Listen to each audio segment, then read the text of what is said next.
नमस्कार दोस्तों, जय हिंद, वंदे मातरम। स्वागत है आपका अपने न्यूज चैनल बीएमएम न्यूज में। देश दुनिया की तमाम बड़ी खबरों के साथ आइए जानते हैं इस वक्त की महत्वपूर्ण और ताजा सुर्खियां। फिर एक एक खबरें जानेंगे विस्तार से। तो बढ़ते हैं सुर्खियों की ओर। इसी बीच बड़ी खबर निकल कर आ चुकी है।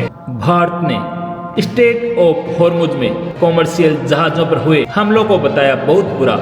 संयुक्त राष्ट्र सुरक्षा परिषद में भारत के डिप्टी परमानेंट रिप्रेजेंटेटिव एम्बेसडर योजना पटेल ने कहा कि स्ट्रेट ऑफ हॉर्मुज से गुजरने वाले कॉमर्शियल जहाजों को निशाना बनाना गलत है। पटेल ने मिडल ईस्ट के हालात पर यूएन सिक्योरिटी काउंसिल में भारत का बयान देते हुए कहा कि स्ट्रेट ऑफ हॉर्मुज से कॉमर्शियल शिपिंग भारत के लिए खास चिंता की बात है, क्योंकि यह हमारी एनर्जी और इकोनॉमिक सिक्योरिटी के लिए बहुत आवश्यक है।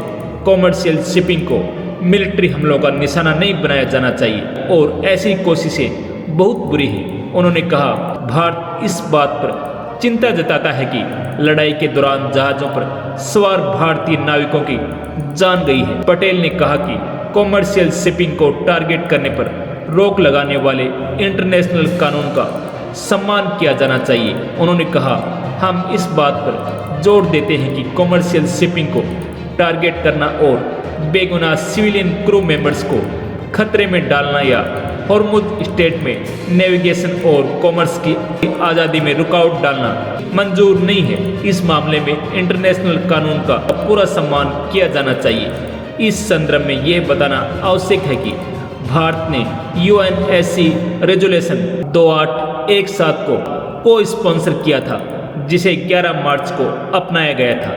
हम हॉर्मुज स्ट्रेट के जरिए नेविगेशन और ग्लोबल कॉमर्स की सुरक्षित और बिना रुकावट वाली आज़ादी को जल्द से जल्द बहाल करने की जोरदार अपील करते हैं। योजना पटेल ने यह भी कहा कि इस मामले में हो रही डेवलपमेंट का security, economy, energy, food security जैसे अलग अलग डोमेन पर गंभीर असर पड़ सकता है। उन्होंने कहा, भारत आज की ओपन डिबेट बुलाने के लिए बहरीन का दिल से शुक्रिया अदा करना चाहता है कि मैं बेफर्स को उनकी समझदारी भरी बातों के लिए भी धन्यवाद देना चाहती हूं। उन्होंने कहा कि इस साल जनवरी में पिछली तिमाही की खुली बहस के बाद से खासकर मिडिल ईस्ट में बड़े बदलाव हुए हैं। इन बदलावों का कई क्षेत्रों में गंभीर असर पड़ा है, जिनमें इंटरनेशनल शांति और सुरक्षा, आर्थिक और एनर्जी सुरक्षा, फूड सिक्योरिटी, इंटरनेशनल ट्रेड और ग्लोबल सप्लाई चेन शामिल हैं। पटेल ने कहा कि क्योंकि इस इलाके में भारत के हित हैं, क्योंकि लगभग 10 मिलियन भारतीय गल्फ में रहते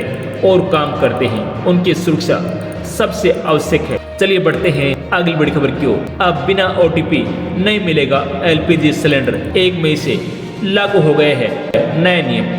अगर आप भी घर में गैस सिलेंडर का इस्तेमाल करते हैं तो ये खबर आपके लिए बेहद आवश्यक है। 1 मई से देश भर में एलपीजी सिलेंडर की बुकिंग और डिलीवरी से जुड़े नियमों में बड़ा बदलाव होने जा रहा है। सरकार और तेल कंपनियां नए नियम लागू करने की तैयारी में है, जिनका मकसद गैस की कालाबाजारी और गलत इस्तेमाल को रोकना है। इन बदलावों का सीधा असर करोड़ों उपभोक्ताओं पर पड़ेगा।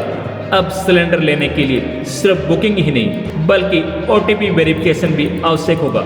साथ ही बुकिंग के बीच का समय और कीमतों में भी बदलाव देखने को मिल सकता है। नए नियम के तहत अब हर एलपीजी सिलेंडर की डिलीवरी ओटीपी यानी डिलीवरी ऑथेंटिकेशन कोड से होगी। बुकिंग के बाद आपके रजिस्टर्ड मोबाइल नंबर पर ओटीपी आएगा, जिसे डिलीवरी के समय बताना आवश्यक होगा। इससे फर्जी डिलीवरी और गैस चोरी पर रोक लगेगी।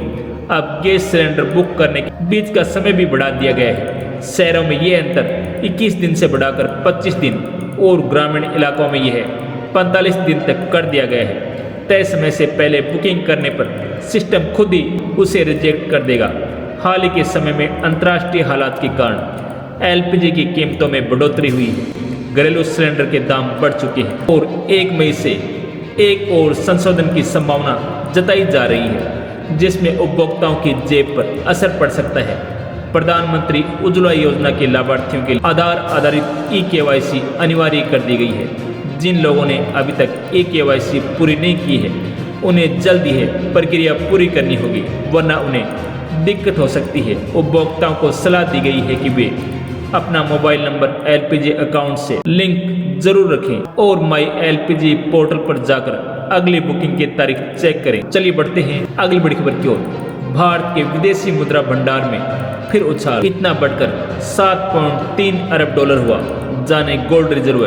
भारतीय रिजर्व बैंक ने आरबीआई ने जारी आंकड़ों में बताया कि 17 अप्रैल को खत्म सप्ताह के दौरान भारत का विदेशी मुद्रा भंडार 2.362 अरब डॉलर बढ़कर 703.308 अरब डॉलर तक पहुंच गया। इससे पहले वाले सप्ताह में भी भंडार 3.825 अरब डॉलर बढ़कर 700.946 अरब डॉलर हो गया था।